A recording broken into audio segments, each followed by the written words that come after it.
एक बार फिर स्वागत है आपका मेरी कहानी लज्जा में। चलिए सुनते हैं। शादी की तैयारियां पूरे जोरों पर थी। घर की छत पर लाइट जगमगा रही थी। बाहर से भीतर तक रोशनी दिखाई दे रही है। दुल्हन मंडप के बीच सिकुड़ी बैठी हुई है। पंडित जी विवाह कार्य कराते हैं। फेरों के मंत्र उच्चारण के साथ दुल्हा दुल्हन फेरे ले रहे हैं। फेरे पूरे होने के बाद अन्य रस्में अदा की गई। विवाह के बाद विदाई होने चली तो दुल्हन की आंखें अपनों के बिछड़ने से परवश भर गई। भाई बहन के गले लगकर वह फूट फूट कर रोने लगी। माँ के गले लगकर वह और भी फूट फूट कर रोने लगी। ऐसा लग रहा था जैसे शायद वह अपनों से बिछड़कर जिंदा न रह पाए। थोड़ी देर बाद वह अपनी ससुराल में थी। सभी दुल्हन के आने से बहुत खुश थे। घर में चहल पहल बढ़ गई। सारी रस्म अदायगी की वजह से आंखें बोझिल हो रही थी उसकी, परंतु वह ठीक से आराम नहीं कर पा रही थी। खुशबू काफ़ी देर से मेहमानों में घिरी बैठी थी। थोड़ी देर बाद सभी चले जाते हैं। रात्रि में भी वह अपने पति की प्रतीक्षा में न जाने कब सो जाती है, पता ही नहीं चलता। जब आँख खुली तो सुनील उसके सामने है। शादी के बाद कुछ दिन खुशबू के बहुत अच्छे कटे। पति के भरपूर प्यार और साथ ही सास ससुर की नज़र उस पर टिकी रहती। कुछ साल यूं ही गुजर गए। धीरे धीरे सुनील की सच्चाई से खुशबू मुरझाने लगी। सास भी उसे हमेशा जली कटी सुनाने में जरा भी न झिझकती। ससुर अपनी पत्नी के डर से कुछ कह नहीं पाते।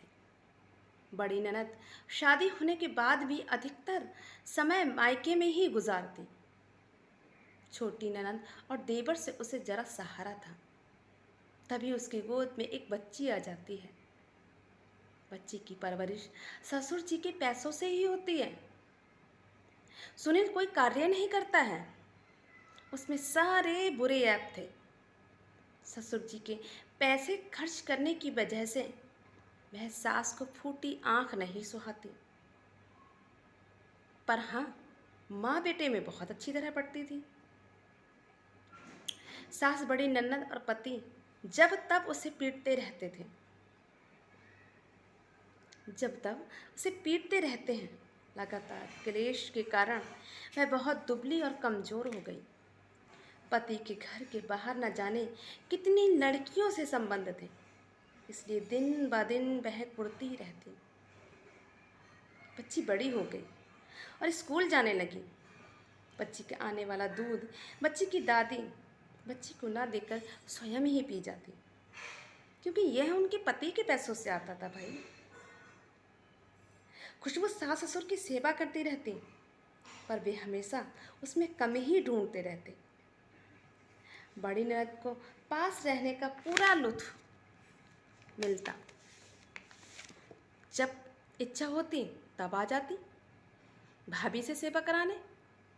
महीने में एक बार कभी अपने घर खाना बना लिया बहुत बड़ी बात थी। हमेशा अपने मायके में ही रहती, वहीं खाती, वहीं पीती और चली जाती। और घर आते ही उनका ऑर्डर इस तरह से होते, खुशबू जरा पानी लिया, पैरों में बड़ा दर्द हो रहा है। अरे खुशबू, चाय बना ले, तेरे हाथ की चाय बहुत अच्छी लगती है। खुशबू अंदर से मजबूर होकर और बाहर बनावटी मुस्कान के साथ सारे काम करती। ननद के पूरे परिवार को खाना बनाने के बाद भी सासू जी का ताना रह ही जाता। प्रेमा के बच्चे आ जाते हैं तो खुशबू मोटे मोटे फुलके सेकती है कि कहीं देर ना लग जाए। कोई काम ठीक से नहीं करती। अगर खुशबू घर की कोई बात अपने भाई से कहती तो लेक्चर शुरू।